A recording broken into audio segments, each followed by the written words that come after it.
नमस्कार, मैं GRS news के लिए गिरीश सिकरवार। आज के इस ब्लॉग में मैं बात करूंगा उत्तर प्रदेश की उस राजनीति की और भारतीय जनता पार्टी में मचे हुए उस राजनीतिक घमासान की, जिसने न सिर्फ उत्तर प्रदेश के दोनों उप मुख्यमंत्रियों को मुश्किल में डाल दिया है, बल्कि उनका चलाया हुआ वो गेम भी बेकार हो गया है, जिसमें कि मुख्यमंत्री योगी आदित्यनाथ को केंद्रीय नेतृत्व के इशारे पर उनको हैरान करना था। आप सभी लोग जानते हैं कि यहाँ पूर्ण बहुमत की उत्तर प्रदेश में सरकार है। उसमें कोई उप मुख्यमंत्री बनाने की आवश्यकता नहीं थी। उप मुख्यमंत्री अधिकांश उन राज्यों में बनाए जाते हैं जहाँ की एनडीए गठबंधन की सरकार होती है और वहाँ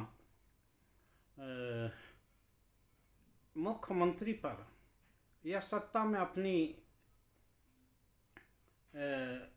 दावेदारी को या हिस्सेदारी को मजबूत बनाने के लिए मुख्यमंत्री बनाए जाते हैं। लेकिन उत्तर प्रदेश में मुख्यमंत्री योगी आदित्यनाथ पर अंकुश लगाने के लिए 2 उप मुख्यमंत्री बनाए गए। पूरा कार्यकाल निकला, उप मुख्यमंत्री उन पर अंकुश लगाने में असफल रहे। लेकिन 4 जून को जब लोकसभा चुनाव के नतीजे आए तो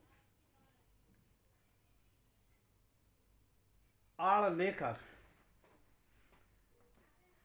मुख्यमंत्री को जिम्मेदारी ठहराने की कोशिश की गई। लेकिन आज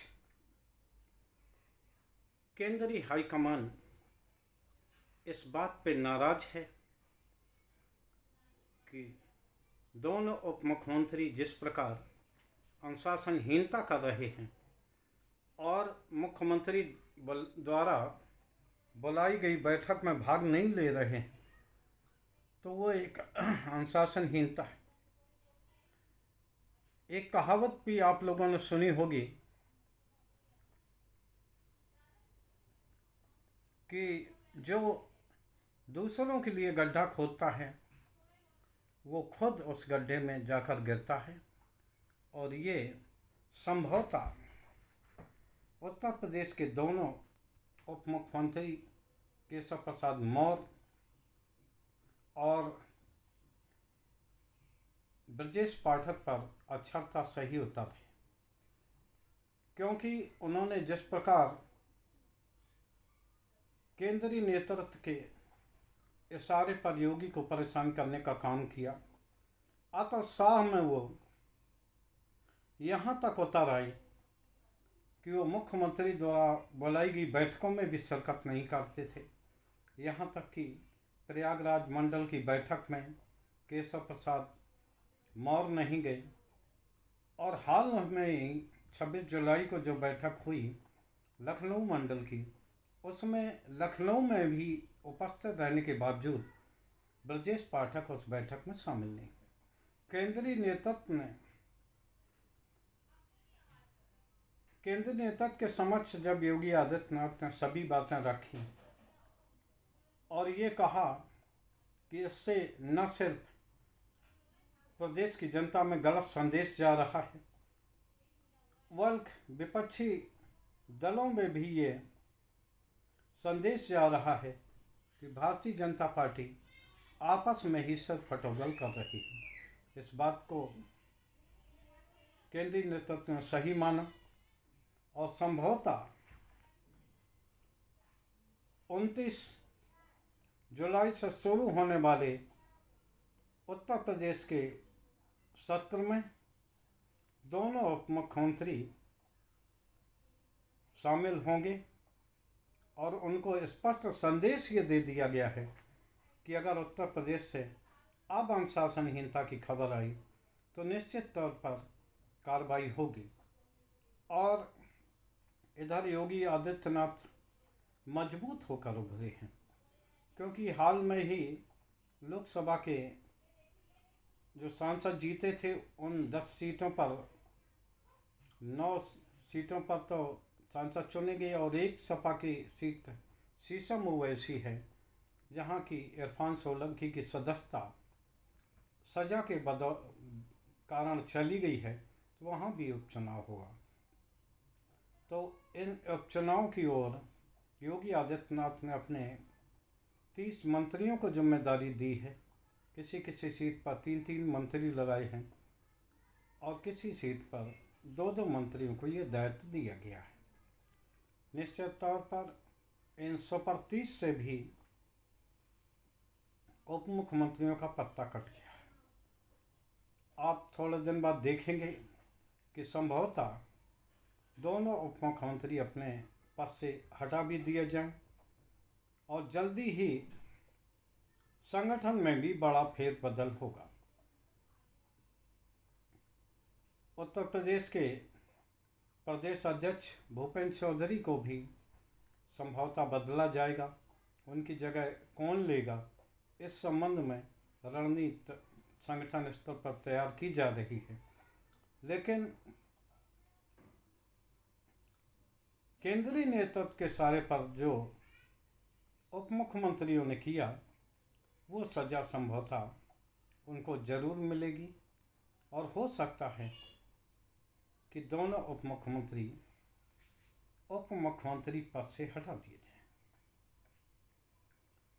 खैर, ये आगे सोचने वाली बात होगी,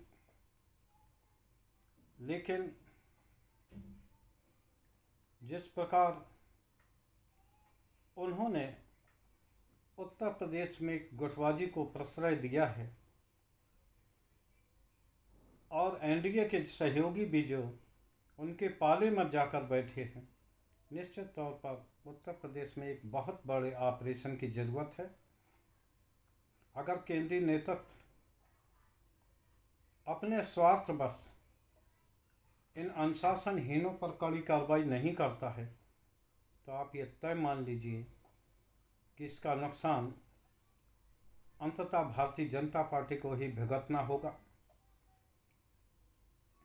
जैसा कि कल्याण सिंह मामले में देखा गया, किस प्रकार कलराज मिश्र, लालजी टंडन और राजनाथ सिंह के जोड़े ने उस समय कल्याण सिंह को पार्टी छोड़ने पर विवश कर दिया था। लेकिन अब योगी आदित्यनाथ हैं जो संभवतः इस स्तर तक नहीं जाएंगे जैसी कि गलती कल्याण सिंह जी ने की,